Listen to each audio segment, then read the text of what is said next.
Ako nga po pala, si Marcelo Liboon. Tawagin niyo na lamang po ako sa pangalang Mar. Ang kwentong aking ibabahagi ay isa sa aking mga karanasan noong ako ay binata pa doon sa aming probinsya. Naganap po ito noong 1995. Ilang araw na lamang noon ay kapistahan na ng aming barangay. Kung kaya ay mainit ang nagaganap na labanan sa isinasagawang liga ng larong basketball. At sa tuwing may ganitong okasyon, ay talaga namang dinadagsa ng mga tao ang bawat gabi ng mga palaro. Pero, sa pagkakataong ito ay hindi sa kalapit naming lugar ginanap ang paliga ng palaro dahil sa hindi inaasahang pagkakasira ng pasilidad na agad naman nilang kinumpuni ito. Kaya nangangailangan ng ilang araw ng pagsasaayos. Kung kaya nang dumating ang hapon, ay agad kong pinuntahan ang kaibigan ko upang makisabay patungo sa pinagdadausan ng palaro. Pero, yan tayo no? Pag ako ang sasabay, iiwanan. Tapos pag motor ko naman yung ginamit, kahit gasolina wala man lang ambagan. Tapos ang dami pang dinadaanan. Kala mo tumatakbong konsigle. Opo. Dahil ika daw ng ina ng aking kababata, ay nauna na daw ito na gumayak dahil may dadaanan pa sila. Kung kaya ay hindi na ako nasabihan at naisama. Ay sus! Mga dahilan. Alam ko na yun eh. Kasi ang totoo, merong iaangkas na chicks. Ganun yun. Sus! Ay, aba, Marcelo. Masyado ka naman yatang seloso. Hindi yata ko nasabihang mayroon kayong relasyon ni Poldo. Lo, manang didit naman no. Medyo malisyosa ka din no. Yun na nga ho. Paras na nga ako. Dadaan pa ako kay Mang Sidro eh. Para bumili ng gasolina ng 1 litro. Kasi, nung nakaraan kasi yung magaling yung anak eh no. Ginamit yung motor ko. Hindi mo lang pinalitan yung gasolina. Tapos pati yung side mirror. Hindi man lang pinunasan. Wow! Iba! Hindi lang kayo nagkasabay eh. May panunumpat ka na yata, Marcelo. Grabe ka naman maghinanakit. Iba ka, iho. Yung totoo. Ha? Magmagmanang didit talaga. Grabe kayo mag-isip no. Ginawa ho. At baka wala na akong abutan eh. Teka. Ito. Pakiabot nga ito kay Kanarsing. Kamo eh, pusta ko yan sa grupo ng anak ko. Eh, ikaw ba? Ano ba ang iyong pusta? Ha? Ano ho? Pusta ko? Pustahan. Tambak na naman mamaya sa basketball yung anak nyo. Aray ko! Kapat mo kung bata to ah. Pwera po yan.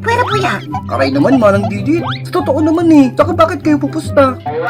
Eh palagi namang bangko yung anak nyo. Aray ko! Bawiin mo ang sinabi mo. Bawiin mo. For your information, star player ang anak ko. Ha? Ano? Star player? Eh sa totoo lang naman. Utusan lang naman yung anak nyo palagi. Agoy, sa totoo naman eh. Tagabili ng yosi, tagabasahe ng coach nila tuwing nababad trip. Aray! Magtigil ka. Hindi totoo yan. At aba, palagi ko yatang pinapakain ng kanin na may star margarine ang poldo ko. Ha? Dapat ho darak. Dapat darak yung pinapakain nyo kay Poldo eh. Para lumaki. Eh matangkad pa nga yung anak ng kalabaw ninyo eh. Kesa kay Poldo. Che, magtigil ka.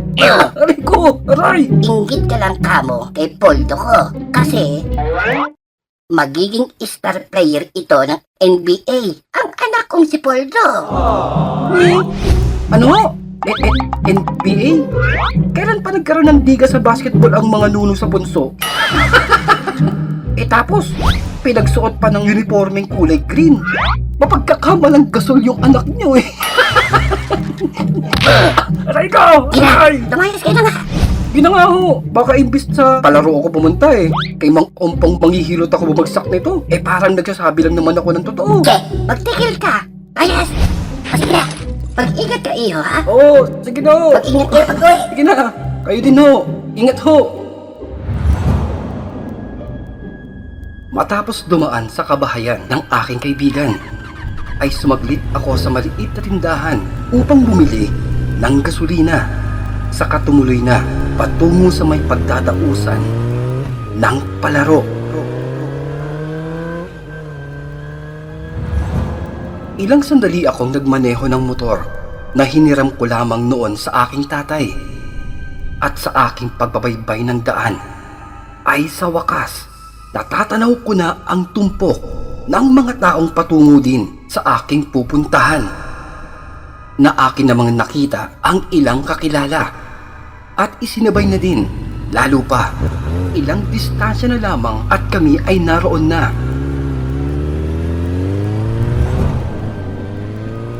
Madilim na ng mga oras na ito, pero ang liwanag ng basketball court ay kasing ingay ng mga taong gigil na gigil sa pagsuporta sa bawat pangkat ng mandalarong kanilang tinatangkili at natitipuhan. At yan nga po mga kaibigan, ipinasa kay number 4, Boy Toledo. Tumira ng 3, gising hanggang alas 3. At yan nga po mga kaibigan, kinuha ang bola, dinribble, and there's number 4 going through red, 35 speed against the line with number 9, and boom! Speed against the number 8 and with a glorious run and agoy! Bakit ba? Ginawa mong karera ng kabayo eh. Akin na nga yan. Tabi. At ito na nga po mga kaibigan. At pinostihan ni De La Cruz. Diniribol. Ipinasa kay Mansueto. Numero 8. Sa letrang B. Numero ng mga babaeng papanghe. Sa N. Tineneng may 3 lalaki. Pinola sa letrang A. Agoy. Saka pa, magsialis nga kayo dyan. Wala lang ako sandali eh, ng pinaggagawa nyo. Pre, puro laway nyo na tong mikropono. Alis yan, alis! Pabahod nyo, alis! Alis! Alis!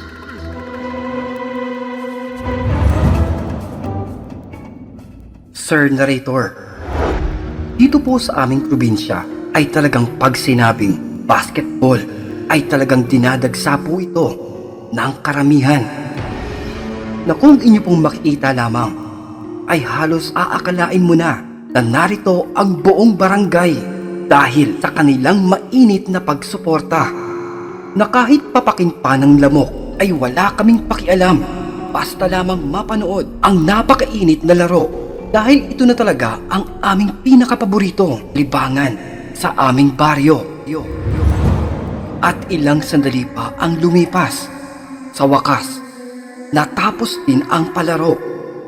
Naghihiyawan ang kabilang pangkat na siya namang kalaban ng kupunan ng aking kaibigan dahil sila ang itinanghal na kampyon at naiwang nakatulala sa may gilid. Ang mga talunan. Wala! Wala! Tuto yung laro! Wala! Pandaraya! Pandaraya! Ulitan! Hindi pwede to!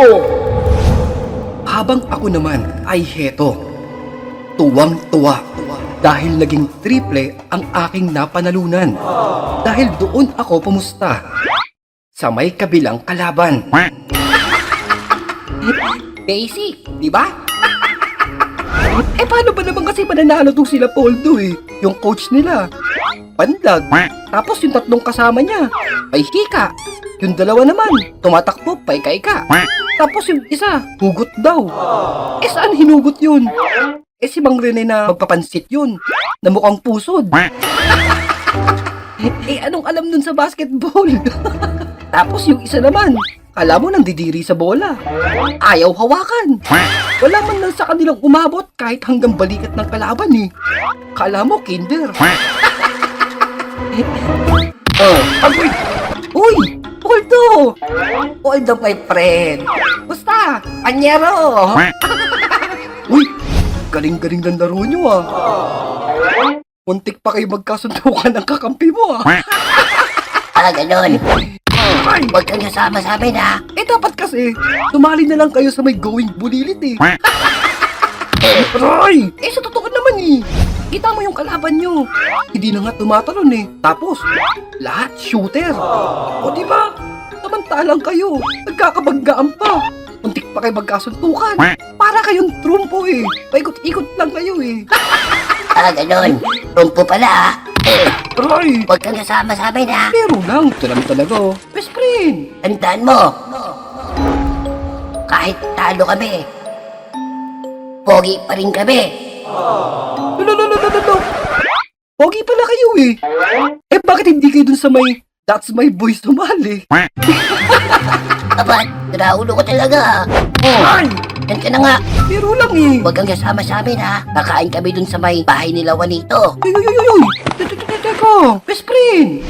Diba, nanay nun, yung masarap pagluto ng lomi, tapos palaging may pasok drinks. Ay, wag naman ganun, Poldo. Pagkaibigan tayo eh. Sabay pa nga tayong tinuli, di ba? Kaya nga ako nandito eh. Kasi tropa tayo.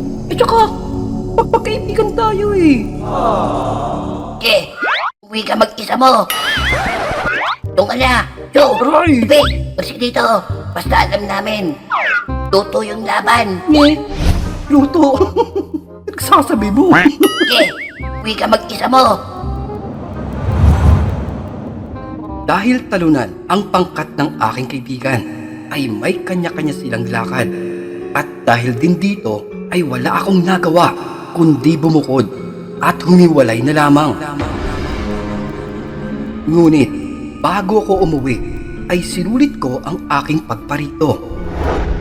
Ilang sandali akong naglibang sa mga palaro ng peryahan at nang makaramdam ng pagkalam ng sikmura, ay pinunan ko ang aking tiyan.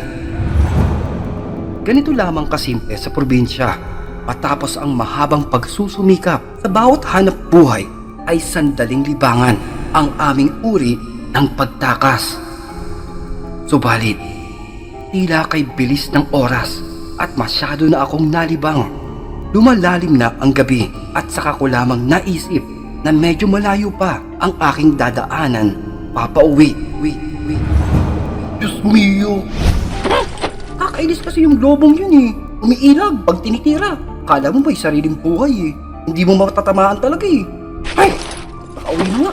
Dalagas yung barya ko dun ah. Hoy! Motor ko yan! Wala, motor pala ito. Akala namin. Kalakal. Ay! Yung kalakal, para sabihin ko sa'yo ah, pinangkakarera namin to sa may Maynila. Balak bang gayahin yung setup ko nito eh, doon sa may Thailand, baka di mo alam. Ala, sinungaling. Jack, sabi nga dyan! Aray ko. Sabi! Doon! Bakit?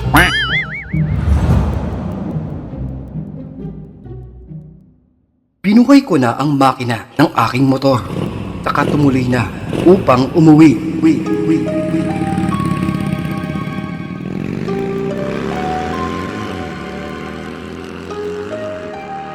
At ilang sandali pa, nang natatanaw ko na ang bungad, ay nagminor na ako. Sandali muna akong huminto upang dukutin sa aking bulsa ang panindi ng sigarilyo.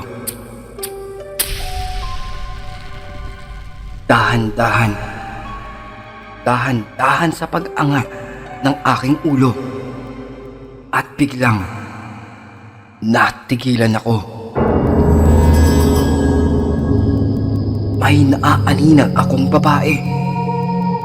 Nakatayo doon sa may kanto, sa may tabi ng malaking puno. Bigla akong nakaramdam ng kakaiba. Kumakabog ang aking puso at naninindig ang aking mga balahibo. Napalunok na ako dahil dito. Tahimik. At doon sa may gilid ng daan ito ay nakatayo. Nilakasan ko ang aking kalooban. Mahigpit kong hinawakan ang manibela, saka pinaandar ito ng dahan-dahan. Pero mas lalo akong kinilabutan nang biglang namatay ang ilaw ng aking sinasakyan. Anak ng... Talagang ngayon pa, no? Hanip! Alam ko na to eh. Ilang beses ko nang napapanood sa Regal Shocker yung mga ganito eh. Umilaw ka! Umilaw ka! Ngunit, paglingon kong muli sa may babae, wala na. Wala na ito. Doon sa may ilalim ng puno. Nanlaki ang aking mga mata. Mas nangalisag ang aking mga balahibo. Dahil nang bumaling ako doon sa may gilid, ay narito na sa aking tabi ang babae. Ay, gusto ka naman oh. Oh! Huwag ka naman ganun, miss. Ano na lang eh, kung may dala akong baril. Eh di bumulagta ka dyan. Ay! Miss naman eh. Huwag ganun. Miss. Abal? Sakay ka na sa akin. Miss. Tara. Hanggang labasan. Opo, Sir Narrator. Dahil likas sa amin ang maging matulungin at wala sa aking sarili na inalok ko ang babae na siya ay aking ihatid at pasakayin. Dahil sa kabila ng lahat ay mas nangingibabaw ang aking pag-aalala. Lalo pa, nag-iisa lamang ito sa may kalye, sa may 10 oras ng gabi. Naika ko pa sa aking sarili, baka isa lamang din ito sa mga taong tumatangkilik sa ginanap na palaro ng basketball kanina lamang. Kung kaya ay hindi kakayanin ng aking konsensya na siya ay baliwalain na lamang doon sa may daan. Naika ko pa nga noon.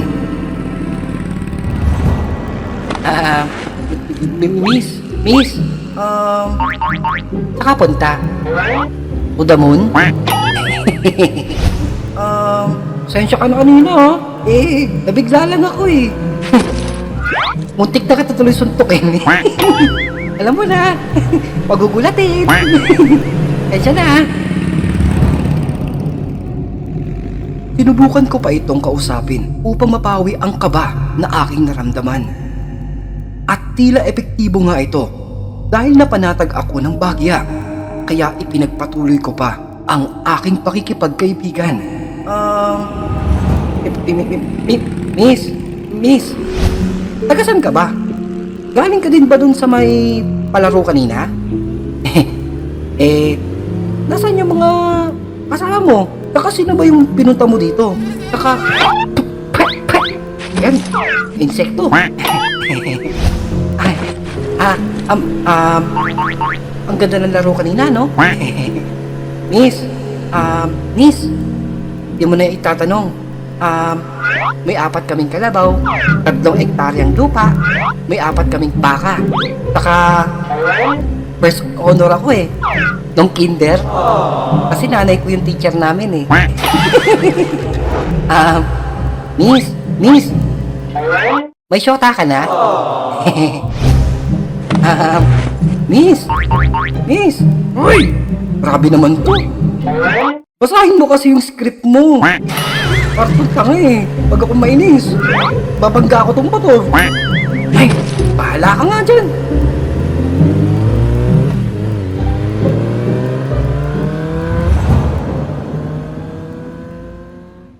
Hindi ito masyadong palaimik. Tanging matinis na pagpungisngis lamang ang aking naririnig mula sa may babaeng nasa aking likuran. Nawala naman ito sa akin dahil kaming dalawa lamang ang magkasama at wala din itong magagawa kundi ang magtiis kami sa bawat isa. Napadako na kami sa isang maliit na sityo at natatanaw ko ang ilang kakilala doon sa isang tindahan na kasulukuyang nakatambay at nag-iinuman. Kung kaya ay medyo mas nagminor pa ako ng takbo ng aking motor upang ipagyabang ang aking sakay. na hindi nga ako nagkamali at natatawa na lamang dahil kitang-kita ko sa kanilang mga muka ang hindi maipintang reaksyon. Dahil ikaw ba naman ang may sakay ng napakagandang babae sa may likuran? Tiyak, ako ay kanilang pag-uusapan kinabukasan. Panis! Ngayon, sino ngayon ang totoong nanalo? Siyempre, yung may take out. O diba? Na ilang sandali pa, tingin ko ay malapit na ako sa amin. Kung kaya naisipan ko na itong muling tanungin. Miss, siya nga pala, tagasan ka ba? Para alam ko, saan kita ibababa, di ba? Huwag kang mag-alala, hindi naman kita sisingilin eh. Pasensya ka na ha, kung makulit ako ha. Siyempre, alam mo na, gusto ko lang naman na chill. Mapanatag ka. At saka, medyo nag-aalala lang kasi ako, lalo kanina. Hindi ka ba natatakot? Ang dilim-dilim kaya dun sa may pwesto mo. Tapos, dun ka pa talaga sa may kanto ng sementeryo nakatayo. Iba rin trip mo, no? Kaya, ayun. Sorry talaga kanina, ha? Medyo tinakot mo ako ng konti, eh. Oo, sige. Huwag ka na ulit sumagot. Siguro bungi ka, no? Biro lang, ha? Ano nga kasi? Sige. Ganito na lang, ha? Takin na lang kita. Hanggang doon sa may labasan. Ha? Okay? Please. Wala ka nga dyan. Pag ako mainis eh. Iba-banking ko to. Siguro duling to. Di kaya magbasa ng script. Ngunit, tila yata, wala talaga itong planong makipag-usap. Kung kaya ikako, ay ituro na lamang niya kung saan ko ba siya dapat na ibababa. At pakiwari ko, na baka lamang ay inaantok na din ito dahil sa banayad na pagtakbo namin. Idagdag pa ang malamig na dampi ng sumasalubong na hangin. Ngunit, tila, huminto ang puso ko. Dahil sa aking biglang naalala kung saan ko nga ba ito naisakay. Doon sa may madilim na kanto kung saan dito ay may ilang kwento ng kababalaghan patungkol sa mga kakatuwang mga pangitain ayon sa aking mga kababayan. Nasa akin naman noon ay hindi ko ito lubos na pinaniniwalaan dahil isa lamang itong kwentong bayan.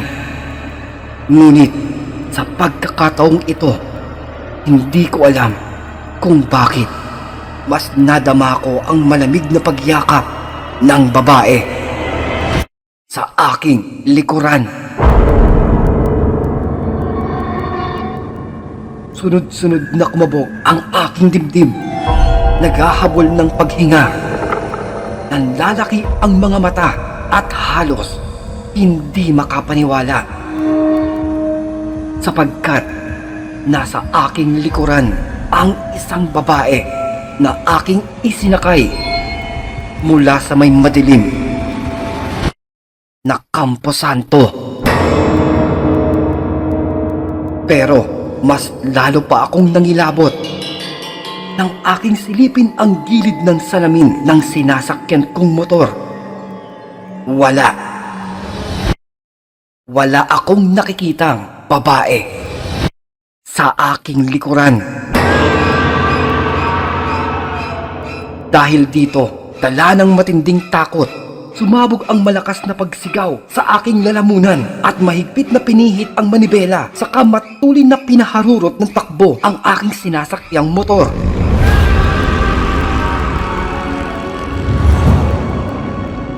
Halos umiyak ang makina, kumakalampag sa bawat lubak ng daan.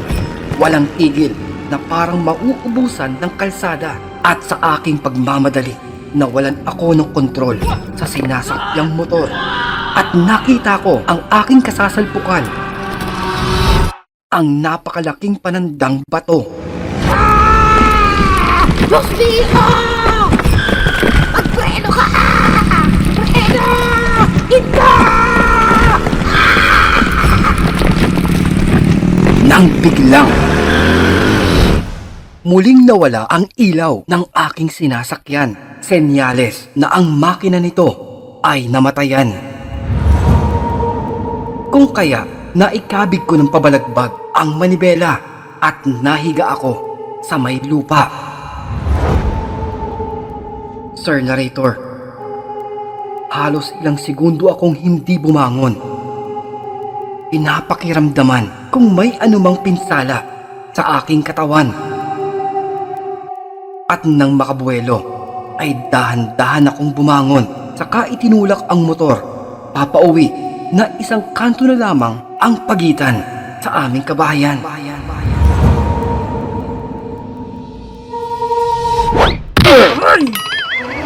Diyos ko po, anong ginawa mo sa may Ducati ko? At itinutulak mo ng papawi. Lululululo! Ducati! Anong Ducati? Kahit yung tatak nito nakalagay, Brucey? Ay!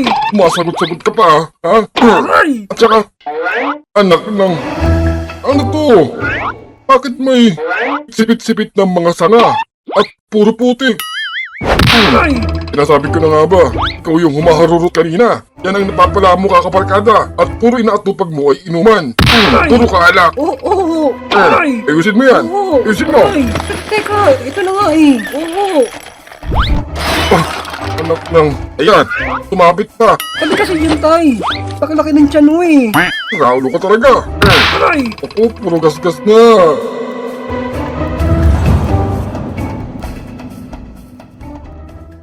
Hindi ko na pong nagawa pang magpaliwanag o ikwento sa aking ama ang buong nangyari.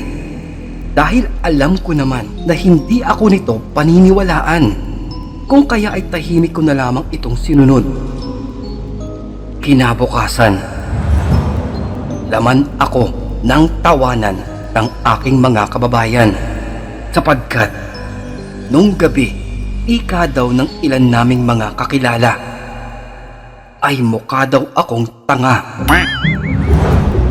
Dahil nang mapadaan daw ako sa kanilang harapan, doon sa may isang tindahan, ay pangiti-ngiti pa daw ako at tumataas ang kilay na inaakala na ako daw ay galing na naman sa isang inuman. Ngunit, inayaan ko na lamang silang lahat sa kanilang pagtatawanan. Dahil alam ko sa aking sarili na mas pagtatawanan lamang nila ako kung aking ikukwento pa ang totoong nangyari tungkol sa babaeng aking isinakay doon sa may kanto ng sementeryo. Sir Narrator, hindi pa po dito nagtatapos ang aking kwento dahil makalipas ang ilang araw, palagi na po akong nakakarinig ng mahihinang pagkatok sa may pintuan ng aking kwarto. Nasa tuwing akin naman itong pagbubuksan, ay tanging malamig na hangin lamang ang sumasalubong sa may pagbukas ng pintuan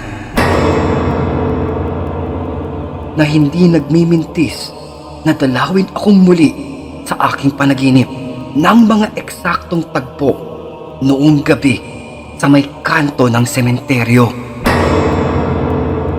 Paulit-ulit at maririnig ang napakalamig at malalim na pagsigaw ng isang